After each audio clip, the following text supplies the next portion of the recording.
जय श्री सीताराम। प्रथम माता सीता को नमन, भगवान राम को नमन, सभी राम भक्तों को प्रणाम। आइए हम अपनी सारी कामनाओं चिंताओं को भगवान राम के चरणों में समर्पित कर दें और अयोध्या में चले, जहां हमने देखा कि माँ कैकेयी मंथरा की कुमति को हितकर मान लेती हैं और प्रशंसा करती हैं कि मंथरे, जैसे ही भरत अयोध्या के राजा होंगे वैसे ही मैं तुम्हें स्वर्ण आभूषण से नहा दूंगी, तुम्हारे पीठ के कुब्ज को स्वर्ण से मढ़ा दूंगी। अब आगे माँ कैकेयी क्या कह रही हैं, जो रामायण की भूमिका पटकथा प्रारंभ हो रही है। देखें। चंदन लेप अनुचरी अनेका, सदा सहाय सुमति सुविवेका, भरत लकी तुम ही अति स्नेहा, अस सुंदर मति तुमो देहा। माँ कैकेयी मंथरा को कहती है कि मंथरे, तुम्हें चंदन का लेप करने के लिए अनेक सेविकाएं रहेंगी। तुमने सदा मेरी सहायता की है। तुम महान विवेक सुमति युक्तियों से भरी हुई हो। मेरे प्रिय पुत्र भरत के लिए तुम्हारे हृदय में बहुत अधिक स्नेह भरा है। तुमने मुझे अति सुंदर मति दी है। आगे माँ कैसे मंथरा को पुरस्कृत करने को कहती हैं, देखे इस भाव को। जो तुम भरत तिलक को जाना, स्वर्ण तिलक ललाट बनवाना, सुनर आभूषण बसन पाई, सुरबाला समान तुम भाई। माँ कैकेयी कहती है कि हे मंथरे, जब तुम भरत के राज्याभिषेक में जाओगी तो मैं तुम्हें स्वर्ण की मांग टीका तिलक बना के दूंगी। सुंदर से सुंदर वस्त्रों और आभूषण को तुम्हें पहनाऊंगी। जैसे सुरबाला देव कन्या होती है, उसी प्रकार तुम्हारी शोभा होगी। अब माँ कैकेयी ने मंथरा के मुख की प्रशंसा की है। देखे।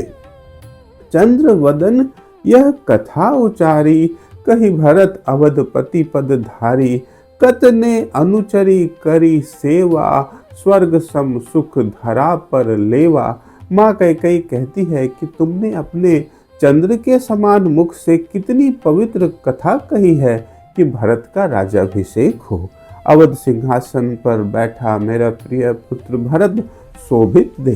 कितने ही दास दासियां उसकी सेवा में रहे। स्वर्ग के समान सुख की धरती हो, इसकी परिकल्पना मंथरा तुमने मुझे कराया है। अब माँ अपने प्रति मंथरा के स्नेह को कह रही हैं। देखें। सदैव मम प्रति तव अनुरागा, उचित राज सुख तुम्हु क लागा, प्रशंसा सुनि कुब्जा सुनाई, कि कैकेयी यथा शीघ्र जाई। माँ कैकेयी कहती है कि मंथरा, सदा तुम्हारा मेरे प्रति परम अनुराग रहा है, स्नेह रहा है। यह उचित ही है कि तुम्हें भी इसका इनाम पारितोषिक राज सुख मिले। अपनी प्रशंसा सुनते ही कुब्जा दासी मंथरा कहती है कि हे रानी कैकेयी, शीघ्रता करो, कोप भवन जाओ। अब देखिए कैसे मंथरा कुटिल परिपाटी रच रही है रामायण की। इस भाव में उतरे। गृह जर बादी जलु का लाभा, मृत्यु बादी का शरीर आभा, कृषि नासा बरिखा का काजा, मीन जीवित तबहि जलु साजा। मंथरा कहती है कि हे रानी कैकेयी, तुम शीघ्रता करो। घर जलने के बाद जल डालने अग्नि बुझाने से क्या लाभ होगा। मृत्यु के बाद शरीर को सजाने से क्या लाभ होगा। जब कृषि फसल नष्ट ही हो जाए तब वर्षा आने से क्या लाभ होगा। जब तक मछली जीवित है तभी तक पानी मिलने का लाभ है। आगे मंथरा कह रही हैं कि तर्क पे तर्क कुतर्क माँ को पढ़ाई जा रही है मंथरा। इस भाव को देखें। बादी मरन कतनो जलु देही, का मुअल मीन प्राण ले लेही, छन रहते रानी यह पाई, कि शीघ्र कोप भवन दिशि जाई। मंथरा कहती है कि हे रानी कैकेयी, यदि मछली की बिना जल के मृत्यु हो जाए तो उसे जल में डालने से क्या लाभ, क्योंकि समय तो निकल गया। ऐसे ही रानी कैकेयी, यदि समय रहते ही तुम अपना हित साध लो, तभी मेरी युक्ति का कुछ लाभ होगा। तुम अति शीघ्र कोप भवन की ओर चलो। अब मंथरा की कुटिलता देखें कि भावी अनिष्ट दिखा रही है माता कैकेयी को। बादी बरिखा क गृह क छवाई, प्राण गयौ त औषधि पिलाई, बादी डूबत क नाव क काजा, क्षण रहते ही प्रयास साझा। मंथरा कहती है कि रानी कैकई वर्षा ऋतु जब आके चली गई तो घर छाने से क्या लाभ, किसी रोगी के प्राण जब चले ही गए तो उसे औषधि पिलाने से क्या लाभ। कोई व्यक्ति जल में डूब ही गया तो उसके समीप नाव का सहारा लाने से क्या लाभ। जब तक तुम्हारे पास पर्याप्त समय है, क्षण है, तब तक ही तुम्हें मेरी मति को यथार्थ बना देना चाहिए। अब कैसे मंथरा माँ को क्रोध कुपित भाव करने को कहती है, देखें। जो राम तिलक तहाँ सिधावा, तुमरे मनोरथ नाहित भावा, देहु परिचय करहु अति क्रोधा, दिनकर बनी निरप सुख शोधा। मंथरा कहती है कैकई, यदि श्री राम का राज्याभिषेक हो गया तो तुम्हारा हित कभी नहीं सधाएगा। तुम अपनी दृढ़ निश्चय का परिचय दो और घनघोर क्रोध धारण करो, मानो कि तुम दिनकर के समान क्रोध से तप जाओ और राजा दशरथ के सारे सुख रूपी जल को सोख लो। अब मंथरा कैसे गुरु बन गई हैं और माँ कैकई शिष्य हैं, इस परिपाटी को देखें। मंथरा मनहु गुरु गोसाई, कैकई कोप भवन पठाई, भवन समीप एक लघु ताला, क्रोध कर कैकई मुख काला, मानो कुब्जा कुमति दासी मंथरा गुरु के समान हो गई है और माँ कैकई उससे ज्ञान प्राप्त कर रही है कोप भवन जाने के लिए। अब कोप भवन के निकट एक छोटा सा तालाब है, माता कैकई उसके सामने से क्रोध से कुपित काला मुख किए जा रही हैं। हम देखें कि माँ कैकई को कुछ सुनाई नहीं पड़ रहा है, इस भाव को देखें। अनेक पंछी कलरव सुनावा, किंतु माता भुजंग समभावा, रघुनाथ तिलक पर फुफकारी, इक्ष्वाकु वंश विपत्ति भारी। जब माँ कैकई क्रोध से कोप भवन जा रही हैं तो लघु ताल के निकट बहुत से पंछी हैं जो गा रहे हैं, चहचहा रहे हैं, किंतु माँ कैकई मानो घोर भुजंग सर्प के समान हो गई है। उन्हें पक्षियों की निर्मल ध्वनि सुनाई नहीं पड़ती, मानो माँ सर्प बन के प्रभु राम राज्याभिषेक पे फुफकार रही हो। आज इक्ष्वाकु वंश पर घोर विपदा आन पड़ी है। अब अयोध्या के उस कोप भवन में चलते हैं और वहां का दृश्य देखते हैं। देखिए, देह आभूषण दे उतारी, मही पर फेंकत भरत महतारी, जनु मंथरा मंत्र कछु दीन्हा, सुरवस कैकई कोप कीन्हा। माता कैकई कोप भवन में बहुत क्रोध से प्रवेश करती हैं और अपने सारे आभूषण को उतार कर धरती पर फेंकने लगती हैं। ऐसा लग रहा है कि मानो मंथरा ने कोई मंत्र पढ़ा दिया है, जादू टोना कर दिया है।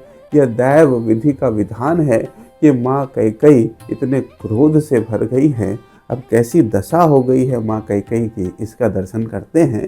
मही लोटती भुजंग समाना, मंथरा को दृढ़मति सुनाना, ना स्वर्ण ना भूषण ना जामा, कि आजो मात्र वनवास रामा। कि माता कैकई कोप भवन में फर्श पर लौट रही हैं, मानो कोई महान सर्प वहां लेटा हो। मंथरा की कुमति को माता ने हितकर मान लिया है, सारे आभूषण फेंक दिए हैं और एक मलिन दीन वस्त्र माता ने धारण कर लिया है। आज उनका एकमात्र उद्देश्य है भगवान राम का वनवास। अब देखें कितना कठोर संकल्प लिया है माँ कैकई ने, इस भाव को देखिए। ना रत्न मणि मानिक सुहावा, भांति भांति सुख वैभव पावा, कछु अन्न प्रयोजन ना पाई, भरत तिलक और राम बन जाई। माँ कैकई जो कैकई नरेश की पुत्री हैं और राजा दशरथ की पत्नी हैं, एक राजा की पुत्री और एक राजा की पत्नी, आज उन्होंने सारे सुख भोग वैभव के प्रतीक मिटा दिए हैं। आज माँ कैकई के हृदय में इतना क्रोध है कि माँ को किसी अन्य सुख भोग की वस्तु से कोई प्रयोजन ही नहीं है। वो मात्र भरत का राज्याभिषेक और प्रभु राम का वनवास चाहती हैं। अब अगर भगवान राम का अभिषेक हो जाएगा तो क्या होगा, इस भाव को देखें।